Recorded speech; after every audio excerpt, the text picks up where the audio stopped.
ধুবুৰীত শাৰীৰিকভাৱে সক্ষম ব্যক্তিক প্ৰমাণপত্ৰ দিয়াৰ নামত ধন সংগ্ৰহৰ অভিযোগ উত্থাপিত হৈছে। লুণ্ঠনকাৰীৰ ওচৰত শাৰীৰিকভাৱে সক্ষম ব্যক্তিও হাৰি যোৱা নাই। শাৰীৰিকভাৱে সক্ষম ব্যক্তিৰ প্ৰমাণপত্ৰ দিয়াৰ নামত ধন আত্মসাৎ কৰাৰ অভিযোগ ভুক্তভোগী বিকলাংগ লোকসকলৰ। সমাজ কল্যাণ বিভাগৰ অধীনত চলা কেয়াৰ ইণ্ডিয়া ফাউণ্ডেশ্যনৰ এইজন হৈছে কৰ্মচাৰী ফাৰুক। ফাৰুকে প্ৰতিজন বিকলাংগৰ পৰা প্ৰমাণপত্ৰ দিয়াৰ নামত হাজাৰ হাজাৰ টকা লুণ্ঠন কৰাৰ অভিযোগ উঠিছে। টকা নিদিলে বছৰ বছৰ ধৰি পেলাই থয় বিকলাংগসকলৰ ফাইল। কাৰ্যালয়টোত স্পষ্টভাৱে উল্লেখ কৰা আছে বিকলাংগসকলৰ পৰা কোনো ধৰণৰ টকা সংগ্ৰহ কৰিব নোৱাৰিব।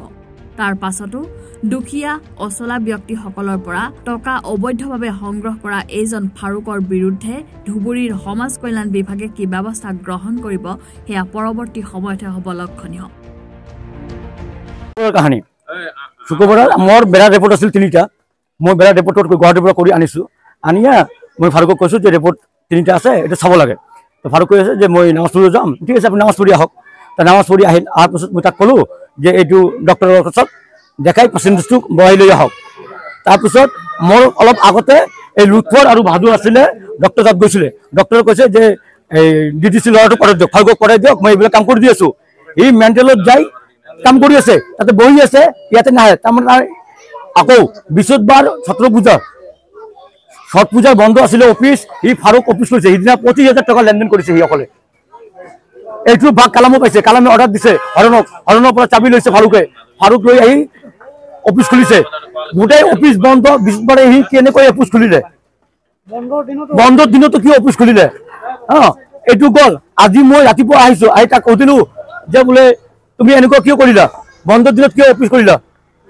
সি মই এইটো কথা কোৱাৰ লগে লগে সি মোক মাৰিব আহিছে। মই মৰা নাই, সি নিজে ঢিকা খাইছে। মোক মাৰিব আহোঁতে চেয়াৰৰ পৰা বাঢ়ি যায়, তাক টেবুলত লাগিছে। কোনো মই হাত লগোৱা নাই তাক। এইটো মিছা কথা, সিহঁতে যে কৈ আছে একদম মিছা কথা। মই তাক হাত লগাই নাই। মোৰ লগত ইমান মানুহ আছে, কওক যদি আজিলৈ যদি কওক মই মাৰিছোঁ, মই মানি ল'ম যে মই তাক মাৰিছোঁ। প্ৰতিজন আৰু এটা চাৰ্টিফিকেট দিয়াৰ নামত পইচা লয়। আৰু ই যেতিয়া ঘৰত আহে, মানুহৰ ঘৰে ঘৰে কাগজ লৈ আহে। আমি ভাত খাব টকা নাপাওঁ, ই RCC ঘৰ তুলি আছে। ই যে ইমান বছৰৰ পৰা যদি পইচা নাপায়, ই RCC ঘৰ কেনেকৈ তুলি আছে? আমাৰ মানুহৰ পইচা খাব। আমাৰ মানুহৰ দুখ আমি বুজিম, ভাল মানুহে আমাৰ মানুহৰ দুখ বুজিব নোৱাৰে। আমাৰ হেণ্ডিকেপ মানুহৰ দুখ আমি বুজিম, ভাল মানুহে আমাৰ হেণ্ডিকেপৰ দুখ বুজিব নোৱাৰে। এইটো NGO নহয়, এইটো টকা খোৱাৰ অফিচ কৰিছে। আমাৰ NGOৰ হেণ্ডিকেপৰ মানুহৰ পইচা খোৱাৰ অফিচ এইটো। ইয়াতে কি হৈছে, ইয়াতে অফিচ দিছে, সেইটো ৰেলগুণ্টিত মোটামুটি অফিচটো দিছে পইচাৰ খেলা। খালি আমাৰ বিকলাংগৰ পইচা লুটি আছে ইয়াতে। মই সিহঁতক বাৰ বাৰ কৈছোঁ, ৰিকুৱেষ্ট কৰিছোঁ, ফোনতো কৈছোঁ। সিহঁতৰ অফিচাৰক নাপাল্টায়। তাৰ কাৰণে আমাৰ বিকলাংগ অশাস্তি হোৱাৰ কাৰণত ইয়াত ফাৰুকেহে আমাৰ বিকলাংগৰ পইচা লয়। কিহৰ ভাৱত লয়? সেই মেডিকেল কৰাৰ কাৰণত চাৰ্টিফিকেটৰ কাৰণত সেই 1,000 2,000 এনেকুৱা টকা লয়। কাৰোবাৰ মেডিকেল কৰাওঁতে 1000 টকা লয়। ইছ্যু কৰাৰ নামত এই টকা লয়। সেই 2,000 টকা কৰি লয় এটা কৰি মানুহৰ। ঠিক আছে, ইয়াতে বহুত মানুহ আছে। ঠিক আছে, মই এহঁতৰ বছকো মানা কৰিছিলোঁ, ফোনতে কৈছিলোঁ। এহঁতৰ বছক কৈছোঁ তহঁতে ফাৰুকক তহঁতে এনেকুৱা পইচা লয়, পইচা লোৱাটো তহঁতে ভাল কৰ। মই ডাক্তাৰে পাৰ্চন দেওয়াৰ পিছত সি ফাৰুকো মানা কৰে আমাৰ বিকলাংগক। পাৰ্চেণ্টটো মানে আমাৰ ডিজেবলি যিটো চাৰ্টিফিকেটৰ নম্বৰ এটা থাকে, সেই নম্বৰটো আমাৰ ডাক্তাৰ দেওয়াৰ পিছত সেই ফাৰুকজনে মানা কৰে। সেই যে ফাৰুককটো আমাৰ বিকলাংগ, মই ছাৰকো মানা কৰিছোঁ, ছাৰ এনেকুৱা কথা ফাৰুক এনেকুৱা কৰি আছে, আপুনি তাক হেৰি কৰক। হস্পিটেলতো এনেকুৱা হাল্লা হৈছিল। এই কাৰণত মই চৰকাৰৰ এটা অনুৰোধ জনাইছোঁ, আমাৰ বিকলাংগৰ কাৰণত তাৰ ইয়াৰ পৰা ফাৰুকক ট্ৰান্সফাৰ কৰিব লাগে। নহ'লে মই যিমান কৰোঁ, মই কিন্তু ফাৰুকক ইয়াতে থাকিব নিদিওঁ। যেতিয়াৰ লগত ফাৰুক নাযায় তেতিয়াৰ লগত মেডিকেল কৰিব নিদিওঁ। ইয়াতে লাগে মই ৰাস্তা বন্ধ কৰাতে ৰাজি।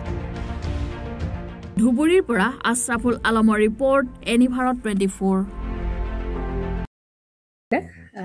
জুবিন গাৰ্গৰ গীতসমূহৰ ওপৰত আধাৰিত গানে কি আনে নামৰ এটা সুন্দৰ অনুষ্ঠান আপোনালোকৰ ওচৰলৈ আহি আছে অতি শীঘ্ৰে। অহা 15 আগষ্টৰ পৰা ধেমাজিৰ পৰা প্ৰথম অডিশ্যন আৰম্ভ হ'ব। আৰু সেই অডিশ্যনৰ যোগেদি বিভিন্ন কণ্ঠশিল্পীসকলে যিসকলে এই অনুষ্ঠানত যোগদান কৰিব বিচাৰে, তেওঁলোকে এই অডিশ্যনৰ যোগেদি আগবাঢ়ি আহক। আৰু জুবিন গাৰ্গৰ বহুত ভাল লগা গান আমি সদায় শুনি আহোঁ। আৰু আপোনালোকৰ যদি ভাল লগা গান থাকে জুবিন গাৰ্গৰ আপোনালোকে গাই ভাল পায় তেন্তে অডিশ্যনত যোগদান কৰক মোৰ ফালৰ পৰা আন্তৰিক শুভকামনা থাকিল এই সম্পূৰ্ণ অনুষ্ঠানটোলৈ ধন্যবাদ